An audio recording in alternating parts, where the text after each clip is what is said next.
ಸೂರ್ಯೋದಯದ ಬೆಳಕು ನದಿಯ ಮೇಲೆ ಬೀಳುತ್ತಿತ್ತು.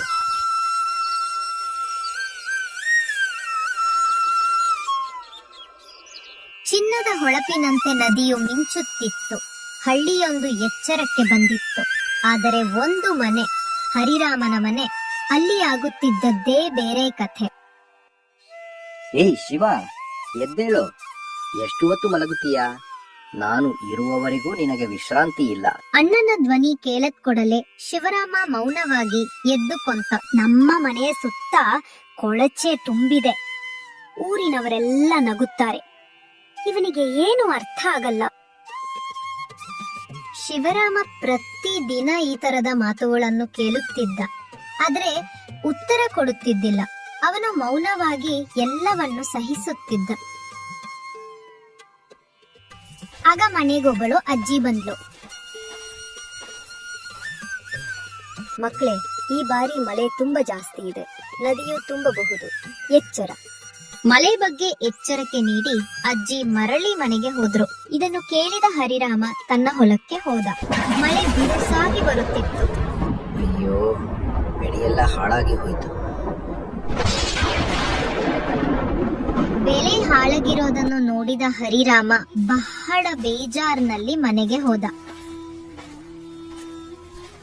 ಮನೆಗ್ ಬಂದ ಹರಿರಾಮ ಬಹಳ ಕೋಪದಿಂದ ಶಿವರಾಮನಿಗೆ ಬೈದ. ನಾನು ಹೊಲಕ್ಕೆ ಹೋಗಿ ಬರುವವರೆಗೂ ನೀನು ಮನೆಯ ಸುತ್ತಲಿರುವ ಕೊಳಚೆ ತೆಗೆಯಬೇಕಿತ್ತು. ಏನು ಮಾಡದೆ ಸುಮ್ಮನೆ ಕೂತಿದ್ದೀಯಾ?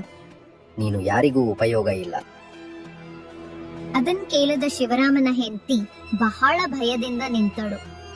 ಹರಿರಾಮ ಮತ್ತು ಹರಿರಾಮನ ಹೆಂಡತಿ ಕೋಪದಿಂದ ಇಬ್ರನ್ನು ಮನೆಯಿಂದ ಹೊರ ಹಾಕಿದರು. ಅವರು ಇಬ್ರು ಮನೆಯಿಂದ ಹೊರ ಹೋಗಿ ಊರಿನಲ್ಲಿ ಸಹಾಯಕ್ಕಾಗಿ ಅಲೆಯುತ್ತಿದ್ದರು. ಆಗ ಆ ಅಜ್ಜಿ ನೋಡಿ ಅವರನ್ನು ಕರೆದಳು. ಮಕ್ಕಳೇ, ನಿಮ್ಗೆ ತೊಂದರೆ ಇದ್ರೆ ನನ್ನ ಹತ್ತಿರ ಬನ್ನಿ.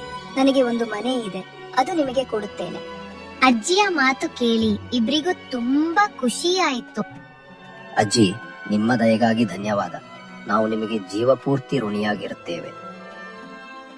ಹೀಗೆ ಹೇಳಿ ಅವರು ಹೊಸ ಜೀವನವನ್ನು ಪ್ರಾರಂಭಿಸಿದ್ರು.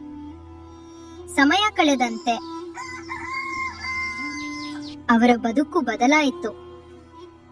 ಆದರೆ ಹರಿರಾಮನ ವ್ಯವಹಾರ ಹಾಳಾಯಿತು. ನಾನು ತಪ್ಪು ಮಾಡಿದೆ. ಈಗ ನಾವು ಬೀದಿಗೆ ಬಿದ್ದಿದ್ದೇವೆ. ಈಗ ನಾವು ಸಹಾಯ ಕೇಳಬೇಕಾದ್ದು ನಮ್ಮ ತಮ್ಮ ಹತ್ತಿರವೇ. ಅವನ ಮನೆಗೆ ಹೋದ್ರೆ ಎಲ್ಲರೂ ನಮ್ಮನ್ನು ನಿಂದಿಸುತ್ತಾರೆ.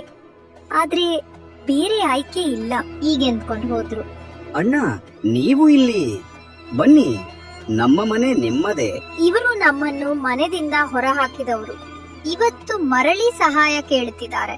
ಕ್ಷಮಿಸಿ ತಮ್ಮ, ನಮಗೆ ತಪ್ಪಿನ ಅರಿವಾಗಿದೆ. ಈಗ ನಾವು ಸಹಾಯ ಕೇಳುತ್ತಿದ್ದೇವೆ. ಇದನ್ನು ಕೇಳಿದ ಶಿವರಾಮ ಕ್ಷಮಿಸಿದನು. ನೀವು ನನ್ನ ಕುಟುಂಬನೇ. ಅಣ್ಣ, ಕ್ಷಮಿಸಿದ್ದೇನೆ. ಬನ್ನಿ ಮನೆ ಒಳಗೆ. ಅಂತಿಮದಲ್ಲಿ ಅಣ್ಣ ತಮ್ಮಂದಿರ ಹೃದಯಗಳು ಮತ್ತೆ ಒಂದಾದವು. ಒಡನಾಟ ಮತ್ತು ಮಾನವೀಯತೆ ಎಂದಿಗೂ ಕಳೆದು ಹೋಗಲಿಲ್ಲ. ಇದೇ ಜೀವನದ ನಿಜವಾದ ಗೆಲುವು. ಮಕ್ಕಳೇ, ನಾವು ಬಲವಂತದಿಂದ ಯಾರಿಗಾದ್ರೂ ನೋವು ಕೊಡಬಾರದು. ಇಂದು ಹರಿರಾಮನಿಗಿದ್ದ ಆಸ್ತಿ ಇಲ್ಲ, ಆದರೆ ಶಿವರಾಮನ ಮಾನವೀಯತೆ ಗೆದ್ದಿತ್ತು. ಈ ಕಥೆಯು ನಿಮಗೆ ಇಷ್ಟವಾದರೆ ಲೈಕ್ ಮಾಡಿ, ಬಣ್ಣದ ಕಥೆ ಚಾನೆಲ್ ಸಬ್ಸ್ಕ್ರೈಬ್ ಮಾಡಿ ಮತ್ತು ಕಮೆಂಟ್ ನಲ್ಲಿ ಹೇಳಿ ಈ ಕಥೆಯಿಂದ ನಿಮಗೆ ಯಾವ ಪಾಠ ಲಭ್ಯವಾಯಿತು.